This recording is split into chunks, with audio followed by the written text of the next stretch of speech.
Piuttosto una quarantina de pàgines menys dels que tenia originàriament. I sol que vaig canviar al final de línia o de camí, perquè si no això seria el conte de mai acabar. En aquesta novel·la jo mateix vaig triar el personatge de la portada, que és un xicot molt atractiu, cosa que és voluntari, que sigui així. Este xic, diguem, té una vida tan novel·lesca com la pròpia novel·la, perquè no sé si ja han posat qui és un quadre que està en l'Acadèmia de San Fernando de Madrid i que jo el vaig trobar casualment. No sabien qui era i qui era l'autor.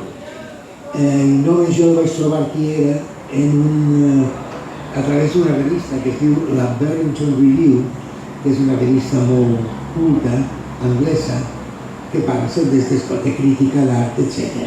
Entonces vaig trobar qui era el personatge. Aquí s'atribuïa perquè a Madrid estava tant l'autor de l'obra com el personatge com anònims. Ara hi ha un baronet. Baronet és un títol intermedi entre cavaller i el primer títol de l'aristocràcia titulada, que seria baró. És una cosa intermitja entre el que els castellans dirien un hidalgo, diguem, i una noblesa titulada ja. Este personatge, que va rebre una bona educació anglesa, és una miqueta posterior al personatge de la novel·la, però jo me l'imagino així. Per això vaig dir que voldria el careto d'este senyor. Este personatge és un de tants anglesos, com diuen els italians, de per bene, anglesos bé, que van al Gran Tour, que van a Itàlia. El Gran Tour no passava per aquí, el Gran Tour anava directament a Itàlia i a tot estirar passava a Grècia. Però este bon senyor eren viatges d'iniciació. Bueno, havien acabat estudis i feien el Gran Tour, el gran viatge per Europa. En aquest gran viatge es feien retratar, sempre. I estem en un cúmul de souvenirs, però souvenirs de categoria, bons gravats, etc. Jo tinc alguns d'estos gravats o uns guatxos que són dels que compraven del Gran Tour. Bueno, este senyor tenia una gran caixa, una sèrie de caixes dipositades en el port de Gènova per aportar-les perquè dues a Anglaterra. En tan mala fortuna que va haver un període en el qual Carles III d'Espanya, el Borbó, estava en guerra a la República de Gènova. Per tant, van apressar el vaixell de càrrega on anava este quadre. Llavors, diguem, el botí de guerra va ser distribuït en museus, personatges i tal, i es va acabar a l'Acadèmia de Sant Fernando de Madrid i no sabia qui era. Però, diguem, té una vida prou aventurera, perquè sembla que va intentar recuperar-lo i suposa que es va perdre en els viaranys de l'administració hispànica que funcionava com funcionava. En cas, bueno, doncs este és el personatge que m'agradava molt perquè és molt atractiu, té uns llavis molt sossos, una mirada freda i el nas com un bec d'un au de presa.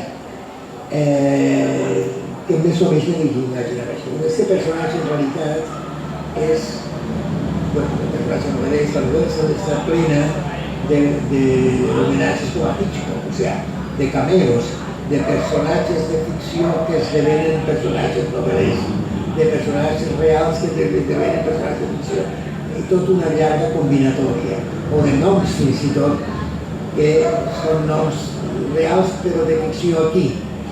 Hi ha un personatge, molts d'ells els conec prou, diguem que s'ha furtat el nom i coses per l'estil. Bueno, pues este personatge és fill d'un terratinent de Dénia, de la Marina, exportador de panses a través del port de Dénia i de vins a través del port d'Alacant. Ell viu la infància a Dénia i té prou per a desensitzar-se en la història, diguem, del retorn del poble. És un borroc més dels xiquets de la Marina d'aquella època i son pare és un cruanyes. Les cruanyes i xoudis eren les dues banderies, els dos bàndols, diguem, enfrontats en el segle XVII. Això suposa que han perdut una mica. Aquests personatges ells són cruanyes, que és un de les dues famílies dels dos bàndols de Lliça. Nascut a Dénia, com dic, la seva infància a Dénia, és una novel·la que vol ser total, de tot, la guerra, amors, galanteries, traïdories, etc. Tan evidents. En 500 pàgines i escaig caben moltes coses. Doncs de Dénia, ell s'arruïna, son pare, quan el bombardeig francès d'Alacant. Els francesos tenen la responsabilitat de perdre les guerres i guanyar les paus i de fer actes terroristes com el bombardeig d'Alacant. La ciutat estava totalment indefensa i la va bombardejar 5 dies, va estar llançant bombes incendiàries. Clar, tots els magatzems de vora mar, que això va desaparèixer. I el pare d'aquest senyor, que era un pròsper exportador de vins i panses, es va arruïnar. Llavors, diguem, va tindre, de tota manera, va enviar al xic. El va enviar a València, se descriu a València, de fill del segle d'Asses, que era la València dels novatores, una espècie de preludi a la il·lustració, sobretot científica.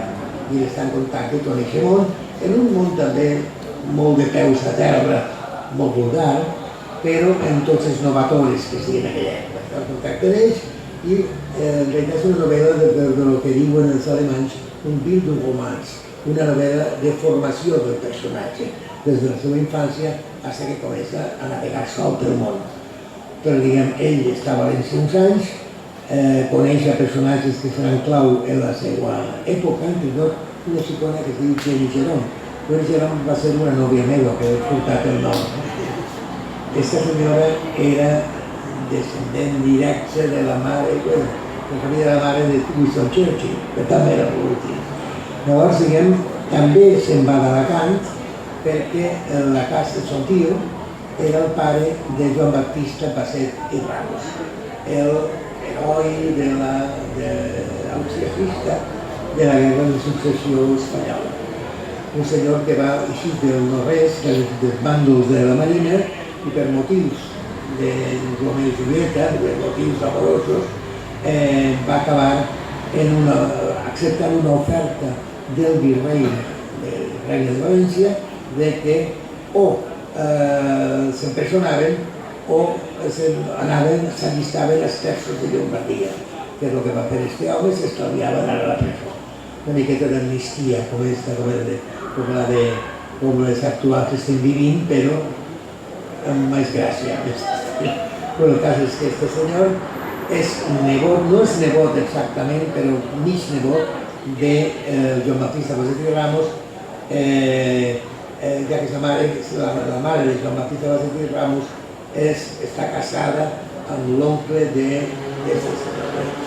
Toni Cruanyes i Ferrer. Per circumstàncies també acaba a Anglaterra.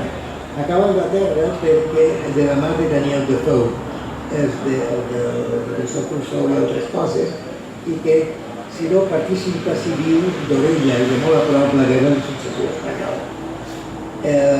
Este senyor que havia tingut negocis molt variats, de tot, d'espionatges, d'estafes i mil coses, havia estat a les costes ibèriques i segurament a ella.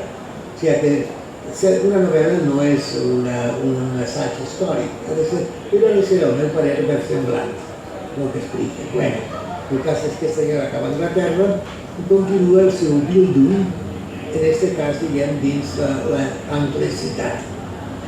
Entre altres coses, amb un col·legi terrorífic anglès que encara existeix, jo vaig anar a veure-lo, de Westminster College, que a la badia de Westminster el rector era un tal Basti que creia certament en mètodes molt expeditius, això de la letra consagre i no tenia molt clar. Llavors, al final acaba en ell. Aquest personatge és un personatge amoral, és a dir, que fa tot bisexual, trisexual, assassí, però sí d'una manera simpàtica. És un supervivent. A mi em fa pensar, no sé si heu vist la pel·lícula, suposo que sí, la pel·lícula Chacal, que era un personatge que la tasca del qual era matar a Estradegó. Un xic molt atractiu també, que arriba en un cotxe deportiu, molt bona planta, però que no té inconvenient, diguem, en lliga una senyora d'un xató per que la magui un dia i per la mata. Sense rancúnia, aquests espies no maten, no són sinistres ni cruels. I la segona versió de Chacal és pareguda, però en aquest cas, diguem, és un homosexual. O sigui, ell va a una sauna, el personatge, també per la mateixa raó. Ha vist que així en els diaris com possible mercenari per amagar a Déu, s'amaga així. Els personatges són amorals, però molt simpàtics, molt atractius en la seva moralitat i molt més intel·ligents que els que no són amorals. Però el cas és que ell i Anglaterra, els anglesos prompte s'adonen que era un personatge, ja són en l'època de Guillem d'Anglaterra, de Guillem d'Orange, casat en la penúltima Stuart, i s'adonen que este podia pot ser l'últim. Ells tenien clar que tenien una relació comercial intensa amb la marina, a causa dels vins i les panses que era el Plantage, i és un personatge que parla valencià, certament, parla castellà, aprèn facilitat de llengües, perquè en realitat totes les llengües romàniques són llatins bastards, relativament fàcils de saber i de conèixer. I té habilitat per les llengües. El cas, diguem, s'ensenya anglès i el fan anglès. Llavors el tinent d'anglès és que l'allisten en un regiment molt important, que és difícil que t'accepten si no és un Henderson, com un comestre, diguem un equip noble anglès. Este l'accepta perquè és útil. Espanya anava a ser aliada la monarquia britànica de la monarquia hispànica, un senyor que parlava dos llengües, que no era tonto en absolut, el porten a una mansió com la que servia de lloc d'ensenyament també als espies del M16 en la Segona Guerra Mundial. Una mansió en la perifèria verda, ombrívola i molt bonica d'Anglaterra, de Surrey, Kent, els estats de les home counties, els condats al voltant de l'Ombra. I ahir el fan un espia, el forma com a tal. Encara que sempre serà un espieta, i on es fan grans afers d'estat, està molt... Res, és un museu de mal llet, franciscà damunt. I el Baskerville no és un príncep, no és un bisbe, no és el papa, però està en contacte molt estret i sobretot un gran paper ideològic amb personatges del primer món, concretament amb l'emperador i el papa. Doncs aquí li passa el mateix. I ell té una espècie de mentor que s'ocupa d'ell, que es diu Stanhope, que sí que va existir, i viu tota sèrie d'aventures a Anglaterra, està bé. Aventures eròtiques, aventures de pot i gabinet, o sigui, d'honor, etc. Bueno, i van passant els anys i participa d'una manera quasi directa, en aquest cas, en els inicis de la Guerra de Successió Espanyola.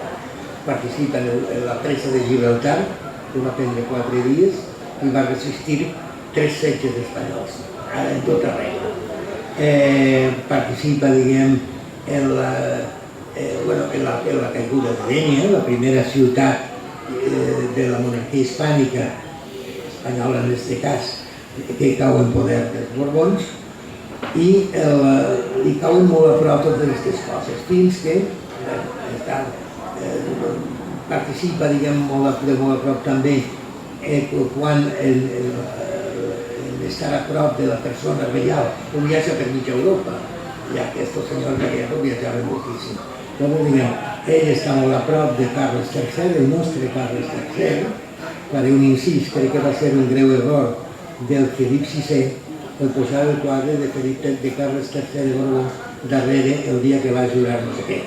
Perquè el nostre Carles III, que va jurar els furs, l'últim que ho va fer en la catedral de València, era Carles III, era Carles de Fur, el nostre arxiu Carles.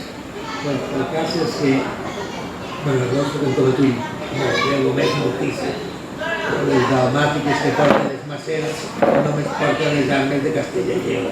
Són aquestes petites coses que malauradament en el nostre país que com s'han dedicat a fer història econòmica, història social, no es fixen en aquests detalls que un anglès com Baskerville es fixaria moltíssim. Bueno, el cas participa en aquests rotllos i al final acaba, com a espia també, en la batalla d'Almansa. I una descripció de com arriben, diguem, intrahistòries i tal, hi ha moltes, de com arriben les tropes a Almansa, arriben des de València per la costera, per l'antiga Via Augusta, que la península ibèrica no té un camí, la Via Augusta i la vall del Vinalopó. Els altres són roïns. I si vas per València a l'interior, te topes amb Contreras. I si vas des de Catalunya, en la serralada costalera catalana. El Vinalopó és el riu més estratègic de la península ibèrica, per això el van fortificar cristians i musulmans. Bueno, el cas és que el senyor va a la batalla d'Almansa. Estan els dos costats, estan el Bèric, diguem que qualque relació sexual al duc de Bèric, també li donava igual tot, i el cas és que al fi torna, sap com estan els moviments de tropes borbòniques i es passa als aliats, amb 1000 problemes polítics. Agarren uns partisans, l'agarren uns partisans, que la pitjor que et pot passar, i estàs fent una guerra millor que t'agarren les tropes regulars, que dos partisans de qualsevol color. El cas és que està primer en el campament de Bèric i arriba al campament austriacista, que estava al Capdet, el campament austriacista, abans que marxaren cap al Mansa, que marxaren el dia 24 cap al Mansa. Allí es fa amic d'un portuguès, d'un capità portuguès, perquè hay que tenir en compte que a la batalla d'Almansa no hi ha unitats valencianes de la Cova d'Aragó, no hi ha cap. Havia soldats, diguem, integrats en unitats regulars portugueses, holandeses, angleses, i a tot estirar el que dien religionaris, que eren els hugonots. Havia partides al voltant d'això, però hi ha que comptar que la guerra de successió espanyola és com les mines russes. És una guerra mundial, dins de la qual hi ha una guerra peninsular, amb Portugal inclòs, una guerra civil dels regnes hispànics i una revolució social en el cas valencià.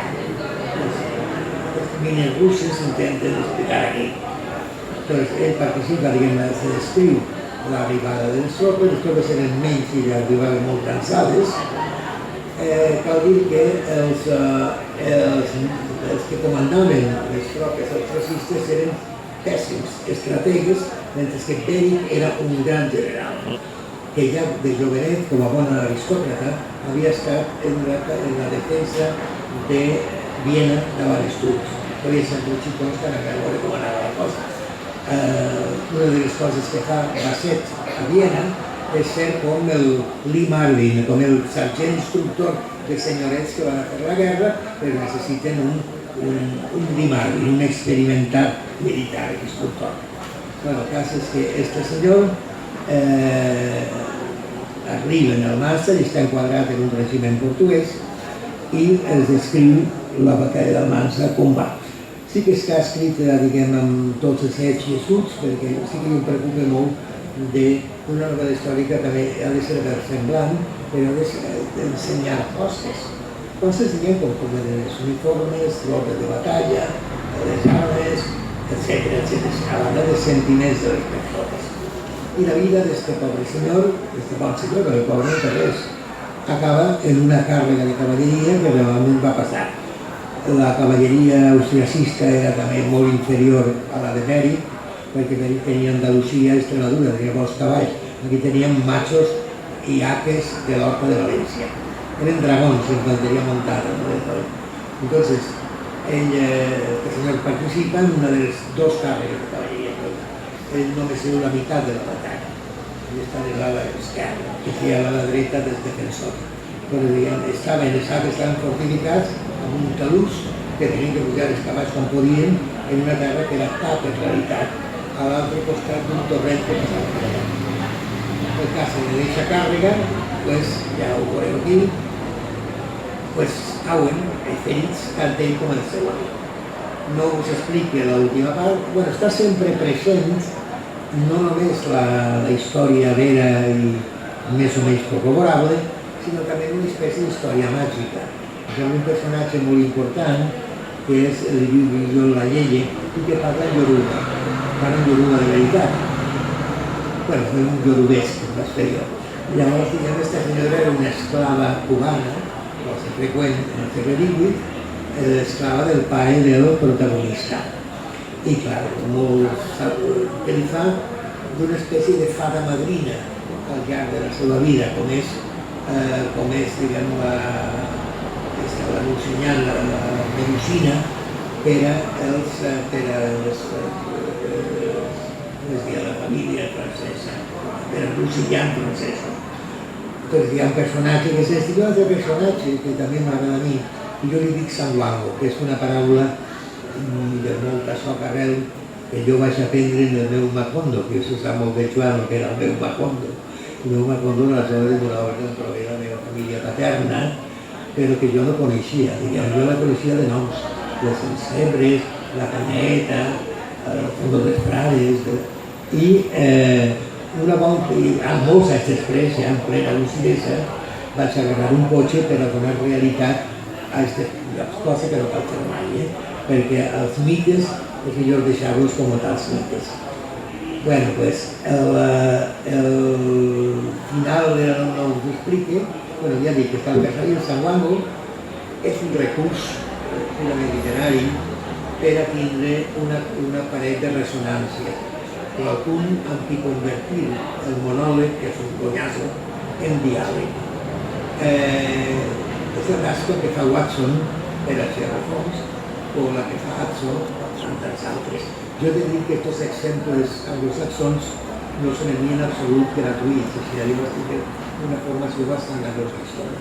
I m'agrada molt més la manera de pensar anglosaxona que la francesa. O sigui, m'agrada més el pensament inductiu, com els llibres de text que t'ensenyen en anglès, que repeteixen passos concrets i és tu el que desenvolupes, diguem, sí, algunes voltes, en la regla general que després pot aplicar a aquesta.